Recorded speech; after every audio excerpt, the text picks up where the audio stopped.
I would play the bagpipes every morning, wherever Her Majesty the Queen may be, and that would be at 9 o'clock in the morning.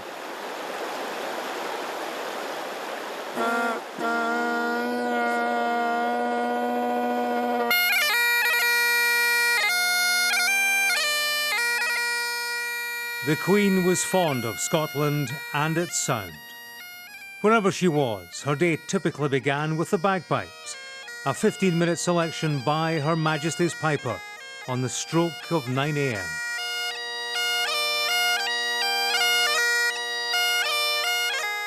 You would look up and you would always see Her Majesty the Queen looking out just to make sure that you are playing well, because Her Majesty has a good ear for the bagpipes. Scott Methvin was the Queen's piper for 4 years. He puts her love of the instrument down to social occasions in Scotland as a youngster. It would be all these Scottish balls that she would attend. And some of the tunes that I would play in the morning reminded her of probably her happiest times when Her Majesty was younger and was able to get dancing with her sister and you know, just happy times.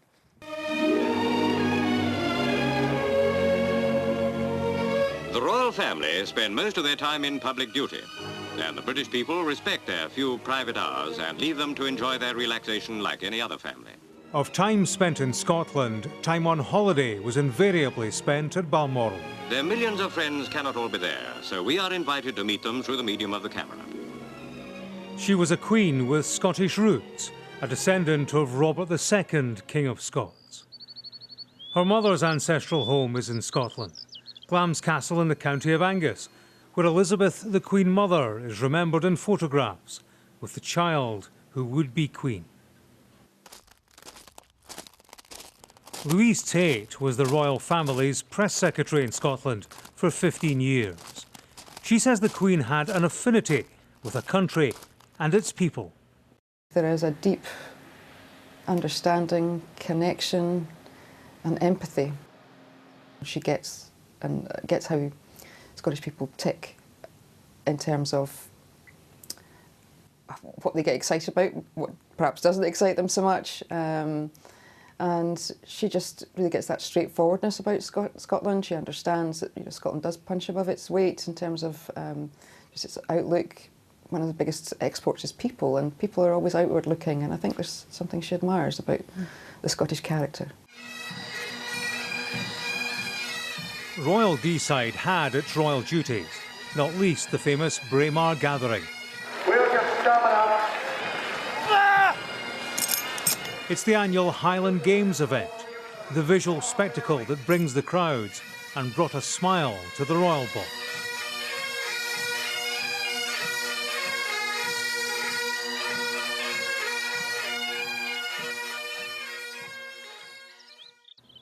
Away from the public eye, this part of the world offered summer seclusion in places like this.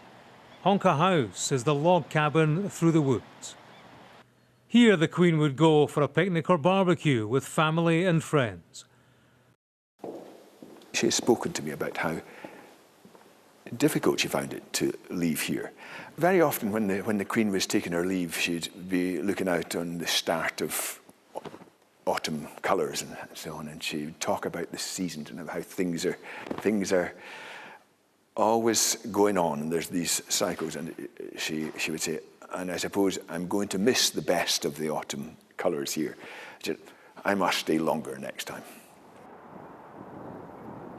100 miles south of Balmoral is the Queen's official residence in Scotland, the Palace of Holyrood House. In this corner of Edinburgh's Old Town, it sits across the road from the seat of political power, the Scottish Parliament.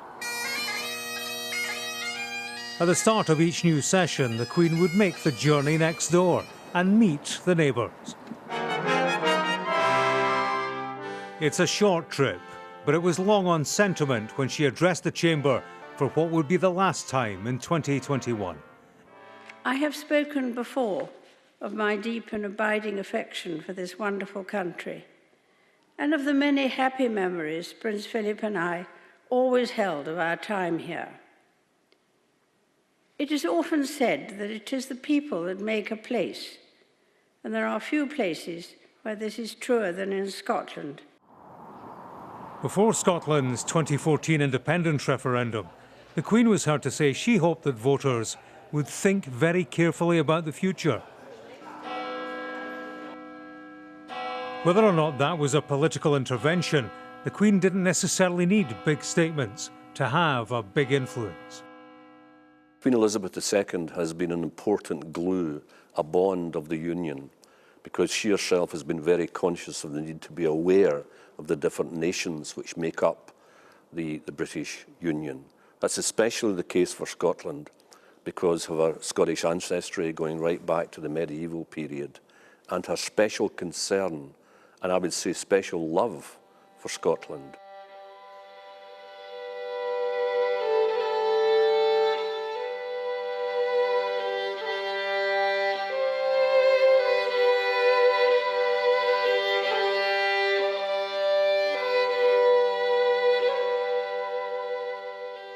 Back on Royal D-side, Paul Anderson played this tune for us.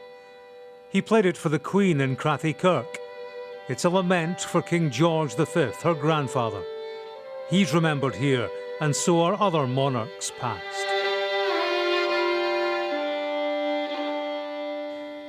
During the coronavirus pandemic, the Queen was unable to attend Crathie Kirk, so she asked Paul to play at a private religious observance at Balmoral Castle.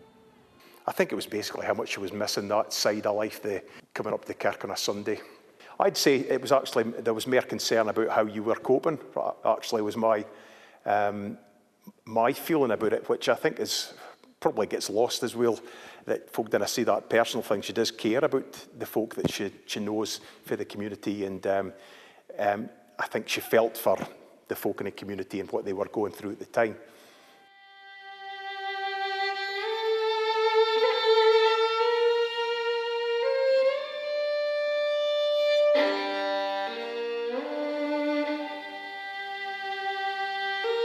What Scotland meant to the Queen was, it was just truly part of her soul.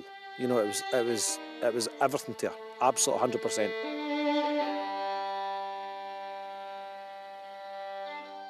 I will miss the Queen dreadfully.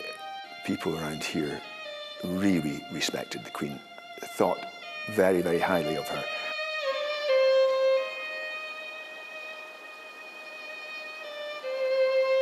Only now will people realise just how much she meant to their life, and when they reflect on the life that she has led and the life of service and dedication and trying all the time to do what's right for people.